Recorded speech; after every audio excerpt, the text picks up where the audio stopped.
Hi, I'm Pam Attardo, and I'm the Heritage Preservation Officer for Lewis and Clark County in the city of Helena. My work is in the city-county building, and I am in charge of historic preservation within this city and county. We have a 7-member board that I am staff for, and part of what we do is in the city of Helena we have several historic districts. We have also individually listed homes, and so if someone wants to make a change to a home that's contributing, and contributing means that it falls within the period of the historic district. So for instance, the Helena Historic District, the period of significance is 1864, when Helena was founded, till 1948. That was set up in the 1990s, and it has to be updated at this point because any house that's over 50 years old can be potentially considered historic. So if people make changes to their house, I will go out and speak with them about what changes would be appropriate for their home. And this is generally the exterior. I don't really get involved in interiors unless people ask me. I'm more than happy to help. So we help people to make sure that their house is any changes they make are historically appropriate, and this is advisory only. They don't have to follow my advice. It's just best practices that we're suggesting. Also, we have a demolition ordinance in Helena, which if somebody wants to demolish their house, and demolish is defined as anything that would cause it to be not eligible for the National Register listing anymore. So in that situation, we have a two hearing process, one before the Heritage Tourism Council and then one before the City Commission. The Heritage Tourism Council helps the person to, if they're choosing to build a new building on the site of the place that they're demolishing, the Heritage Tourism Council helps them decide on a design that would work for the neighborhood. If you have a historic neighborhood, you want to be sensitive about what you put in that historic neighborhood, and what the neighbors, you want the neighbors to be happy with what goes in there, and you want the community to be happy with what goes in there, because it's not just about the person whose house it is, it's about the district as well. So we help people to come to a design that works for everybody. And so we have that demolition ordinance that has the two hearing process, and also there are some facade easements that are on a few downtown buildings. I think there are 19 of them, and these were put on during the 1970s urban renewal.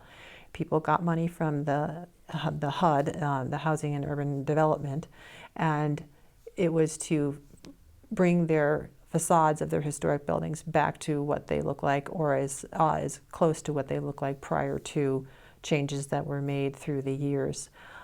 So, for instance, the Montana Club has a facade easement on it. The power block, everything. Some of the buildings they're mostly along the Gulch, and so those buildings, if somebody wants to change anything to the facade, and the facade includes all 4 sides, the roof, everything on the exterior, the Heritage Tourism Council works to come up with a design that complements the building itself as well as the historic district. So those are a couple of things that we do. We also get involved in a couple of projects. I've been in this position for 10 years, and in my 10 years that I've been here, I have helped to rehab a one-room schoolhouse in Unionville.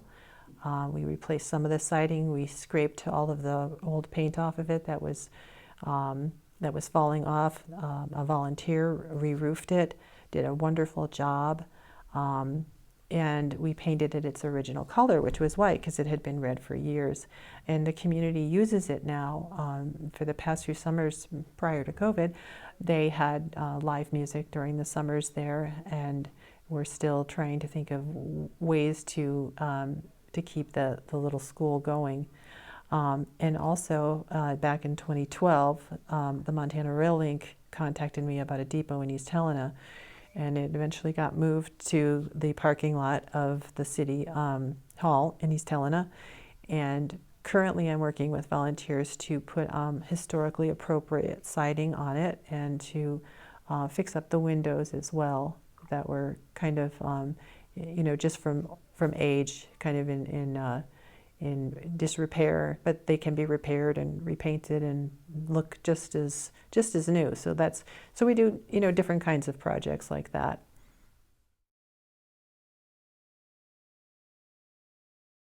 It's preservation, in my opinion. You've heard that phrase, sense of place. And you hear about people going to places like Atlanta where former farmland has been paved with roads, and you see the same buildings every few blocks. Okay, here's a Chick-fil-A, here's a Home Depot, here's this, and it just keeps repeating, and your mind just kind of numbs to that. Well, in a sense of place, there's a uniqueness that is rooted in the heritage of the place. It helps us to remember those who came before us and what they did to make it possible for us to be here. And it is honoring those people who were here before us, be it tribal members whose land we are on now, or in hunting grounds we are on now, or be it people who came here as settlers very early on and had some real hardships, being here in a climate they weren't used to. So to some degree, preservation is subjective because it depends on where you are. So what might fit well here in Helena is not going to fit well in downtown Minneapolis, or a neighborhood that's on, say, in Massachusetts. It's a different design. It's a different style, and so you really have to design to the community you're in. You look to your buildings that are around you that are in good shape and have retained what we call their historic integrity. So like, this house has a gable, and it has a barge board, which some people call gingerbread, on the roof that make it fancy. It's a Queen Anne style. So if you're going to build a house, you don't make it exactly an exact replica. You don't want to make it look like it's fake history. You want to make it look like it'll maybe have a gable and simple porch, but it'll be the same kind of style, but updated, so it's new. But it doesn't look glaring in that neighborhood and look like it doesn't belong there, taking a Bauhaus structure and sitting it right next to two Queen Anne's, something like that. Mm-hmm. I mean, there are some people, I've seen some preservation examples where the building that is what we call infill. Say you have a building that burns down and you put a new building there, and it looks very, very, very modern, but it kind of has the same form as the building around it. And a lot of people go, oh, I've seen it done a couple of different ways.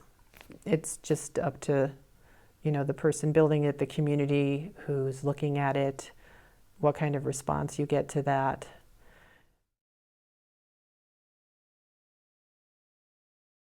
I think one of it is that it's just a real sense of community.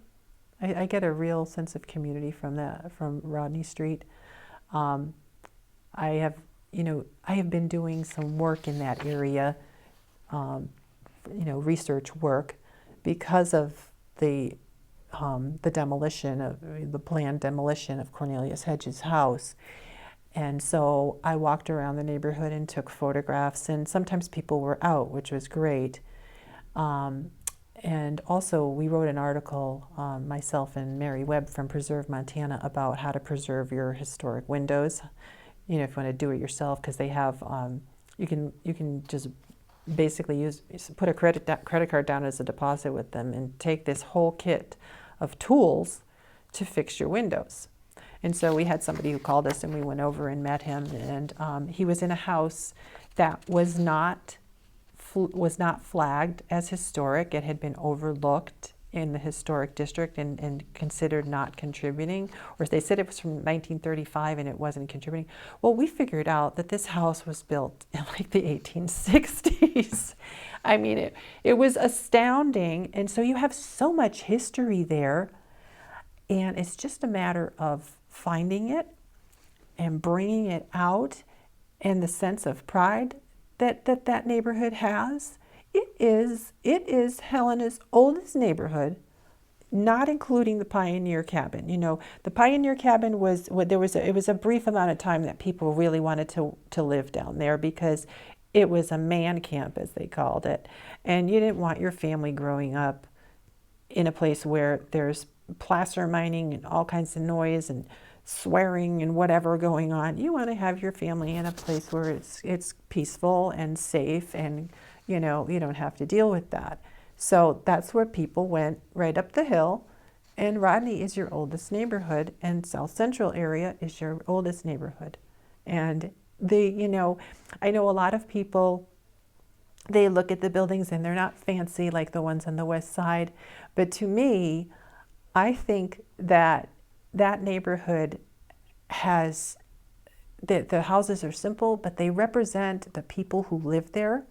It was very early on when they were built, and they are extremely important to Helena's history. And it's really important to preserve what they look like, so they look like they were from that period, because that's what they are. They're living history.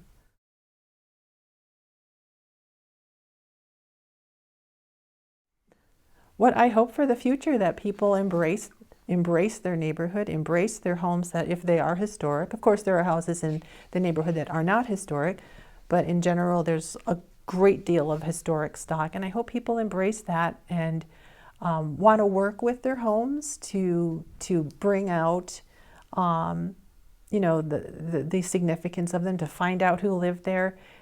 I find that when we walk by a building and you know nothing about it, you really don't connect to it, you don't give a darn. But when you know who lived there and how special somebody, you know, that person was, and sometimes it's just a person who worked in a shop, but when you know about them, it's so cool. Like the house that I was telling you about that was built in the early days of Helena, the owner who lived there went down the basement, and the basement is basically in the floor. You lift up a trap door and you go downstairs, and he said, I found this in the basements, and it's a box from Fligelman's. And we looked at it because he said, I've got this Fligelman's box. So I expected it to be a packaging box that somebody's like clothing was in it or something. Well, it turned out to be a box that was mailed from New York to Fligelman's with some product in it. And so we researched the house, because remember, this house was not considered to be on the register, so nobody ever researched who lived there or who built it or anything. Well, the guy who lived in the house later on worked at Fligelman's, and he did the windows at the Fligelman's store. If you've ever seen photographs of the Fligelman's store, they had this, like, it was like it was like this still life, basically. The windows were huge, and they were very elaborate, you know. And one thing that makes me think of this, that I think this guy designed, was during World War II, Carrot Engineering worked for the government, making these enormous steel floats. Then they basically held up anti-submarine nets in the ocean. And so they had these big nets, and they had all kinds of tools, wrenches and things that they were making for the Army and Navy. And he took them, he artfully put them in this window, and they looked beautiful. It was, supporting the U.S., war effort and everything. And it's this guy, and I had seen this so long ago when Carrot was coming down, and we went over there, and I had, talked with the people who were the family, the Laporte family, who descended from the original Carrot and engineering works. And it was just kind of coming full circle. And I had seen those windows way back then, And now I'm like, this is the guy who designed the windows. You know, it's kind of that connection there. And you know, now this house becomes so much more significant. We know who he was, what he did, and we know of, you know, there's a connection to Kara, there's a connection to Fligelman's. It's like a web.